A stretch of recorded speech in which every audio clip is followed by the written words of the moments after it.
অসমৰ বানপানী আৰম্ভণি। ভাৰতবৰ্ষৰ উত্তৰ পূব কোণত আমাৰ অসম ৰাজ্য। নদীৰে পৰিবেষ্টিত ৰাজ্যখনৰ আজি এক প্ৰধান সমস্যা হ'ল বানপানীৰ সমস্যা।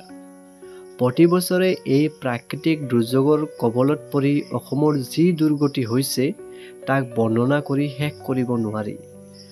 বানপানীৰ সমস্যাৰ হেঁচাত অসমৰ অন্যান্য ভালেমান জৰুৰী সমস্যা তল পৰি আছে। বানপানীৰ কাৰণ। ব্ৰহ্মপুত্ৰ, বৰাক, কপিলকে মুখ্য কৰি বিভিন্ন নদী উপনদীৰে অসম উপচি আছে। বাৰিষাত এই নদীবোৰৰ পানী ফেনে ফোটোকাৰে বাঢ়ি অসমৰ বিস্তীৰ্ণ অঞ্চল জলমগ্ন কৰে। নৈ জান-জুৰি বিলাকৰ সীমিত বহন ক্ষমতাই অতিৰিক্ত পানী বহন কৰিবলৈ অপৰাগ হৈ পৰে। ফলত অফন্দি পৰি দুয়োকাষৰ অঞ্চল বুৰাই পেলায়।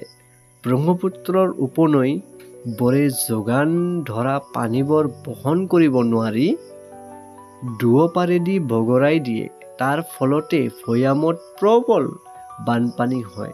কোনো বছৰত বানপানীয়ে ভীষণ ৰূপ লয়। অসমত বানপানী নোহোৱাকৈ এটা বছৰো পাৰ নহয়। বানপানীৰ সমস্যা বা বানপানীয়ে কৰা অপকাৰ। কালৰূপ বানপানীয়ে স্থান কাল বিচাৰি নকৰি পলকতে বহু অঞ্চল পলকতে সমুদ্ৰত পৰিণত কৰে। বহু কষ্ট আৰু অৰ্থৰ বিনিময়ত গঢ়ি তোলা মথাউৰি পলকতে ভাঙি ছিঙি বিচ্ছিন্ন হয়। দুখীয়া কৃষকৰ বুকুত কুঠাৰ মাৰে বানপানীয়ে। বানপানীৰ লগে লগে আৰম্ভ হোৱা গৰাখহনীয়াত বহুতো গাঁও-ভূঁই, খেতি পথাৰ নদীৰ বুকুত লীন হৈ যায়। চকুৰ আগতে নিজ ঘৰখন আৰু গাঁওখন নদীৰ বুকুত জাহ যোৱা দৃশ্য অতি মৰ্মান্তিক। বানপানীয়ে বাট-পথ, ঘৰ-দুৱাৰ নষ্ট কৰি পেলায়। শস্যৰ ভঁৰাল পানীত ডুব যায়। ঘৰচীয়া বনৰীয়া বহু জীৱ-জন্তুৰ মৃত্যু হয়। ঠায়ে ঠায়ে আশ্ৰয় শিবিৰ খোলা হয়। বানপানী শুকোৱাৰ পিছত আকৌ নানা ধৰণৰ বেমাৰ-আজাৰ হয়। বানপানীয়ে এৰি যোৱা আৱৰ্জনাই পৰিৱেশ দূষিত কৰে। সংক্ৰামক ৰোগে জীৱৰ প্ৰাণ লয়। মুঠতে বানপানীয়ে বিলয় বিপত্তিৰ সীমা নোহোৱা কৰে। নিয়ন্ত্ৰণ উপায় বা প্ৰতিকাৰ। আজি বিজ্ঞান আৰু প্ৰযুক্তিবিদ্যাৰ জয় ময় অৱস্থা। ব্ৰহ্মপুত্ৰক নিয়ন্ত্ৰণ কৰাৰ উপায় নাই বুলি ক'লে কোনেও বিশ্বাস নকৰে। চীনৰ হুৱাংহ নদীক নিয়ন্ত্ৰণ কৰিব পাৰিছে।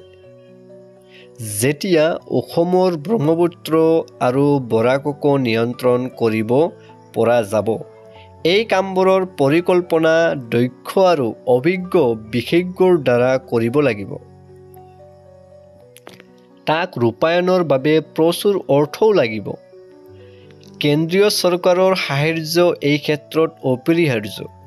ব্ৰহ্মপুত্ৰ আৰু উপনৈৰ গতি নিয়ন্ত্ৰণ কৰি জলবিদ্যুৎ উৎপন্ন কৰিব পাৰিলেও অসমৰ বহু উপকাৰ হ'ব। ভূমিস্খলন ৰোধৰ বাবে গছ-গছনিৰ ৰোপণ উত্তম উপায়। সামৰণি।